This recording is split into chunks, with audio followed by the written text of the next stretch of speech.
June 8, 2001, a seemingly normal Friday morning at the Ikeda Elementary School in Osaka Prefecture. Children were starting their school day, teachers were preparing lessons, and laughter echoed through the corridors. But by 10:50 a.m., the school had turned into a scene of horror and bloodshed that would scar Japan's national psyche forever. One man, one knife, and an unimaginable act of cruelty. This is the chilling story of the Osaka School Massacre, a tragedy that not only claimed innocent lives, but also exposed deep cracks in Japan's mental health and justice systems. The man at the center of this horrifying event was Mamoru Takuma, a 37-year-old with a long history of mental instability, criminal behavior, and unaddressed psychiatric issues. What makes this massacre even more terrifying is how many warning signs were missed before it happened. So let's dive into how a mentally unstable man with a criminal record was allowed to walk freely, and how that freedom led to one of the most shocking school attacks in Japanese history. The killer, who was Mamoru Takuma. Born in 1963, Takuma was never seen as a stable or well-adjusted child. From a young age, he displayed antisocial behavior and aggression. He was frequently in trouble at school, bullied classmates, and often spoke of violence.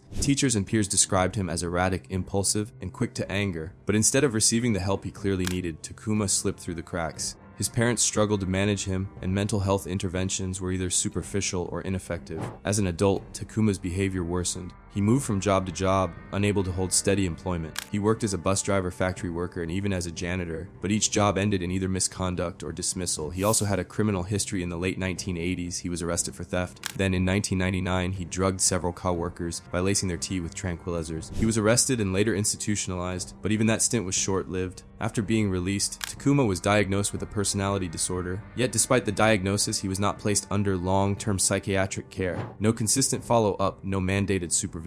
He was simply allowed to return to society. Now think about the man with a clear record of violence, criminal drugging, and mental illness, freely walking around, and no one was paying attention. The day of the massacre, it is Friday, June 8, 2001. Takuma boards a train from his home in Atami City and makes his way to Osaka. He carries with him a simple weapon, a kitchen knife with a 15-centimeter blade. He arrives at Ikeda Elementary School at around 10:10 a.m. This school is affiliated with Osaka Kyoku University and considered prestigious, known for its peaceful campus and strong academic reputation. Takuma enters through the main entrance without any resistance. There is no security system, no guards, nothing is stopping him. Once inside, he begins his rampage on the first floor of the school.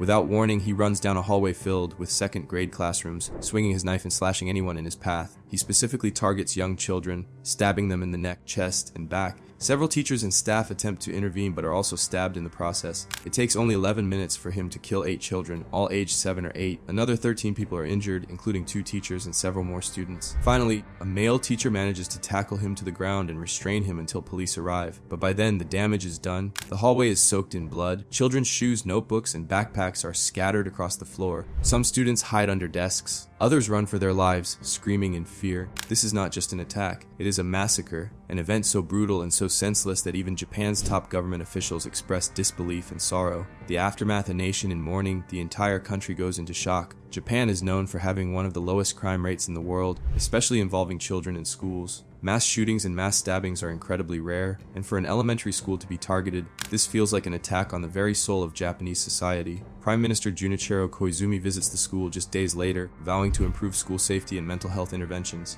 Mourners flood the school with flowers, letters, and paper cranes. Memorial services are held not just in Osaka, but across the nation. Even foreign leaders extend condolences. The grief is unimaginable. These were not just numbers. These were children with futures, dreams, and lives ahead of them, gone in minutes. And the big question is why? Why did he do it? During his interrogation, Takuma's answers are chilling. He expresses no remorse. He says he wanted to die and thought that if he killed children, he would be sentenced to death. He describes the murders casually, even mockingly. This is a man who felt disconnected from society, enraged at the world, and driven by a twisted desire for attention and punishment. He viewed the attack not just as revenge on society, but as a way to end his own miserable life by forcing the state to execute him. And he was right. In 2003, Takuma was found guilty on all counts and sentenced to death by hanging. When the judge asked if he had any final words, he simply smirked. On September 14, 2004, just 3 years after the attack, Mamoru Takuma was executed, one of the fastest executions in Japan's modern history. But the wounds he left behind, those would never truly heal. Deep cracks in the system, the Osaka School Massacre forced Japan to confront some uncomfortable truths. First, school safety was woefully inadequate. The idea that anyone could just walk into a school with a knife and do what Takuma did was a wake-up call. Immediately after the attack, schools across Japan began installing security systems and surveillance cameras and requiring ID checks for all visitors. Second, and perhaps more importantly, Japan's mental health system was exposed for its serious flaws.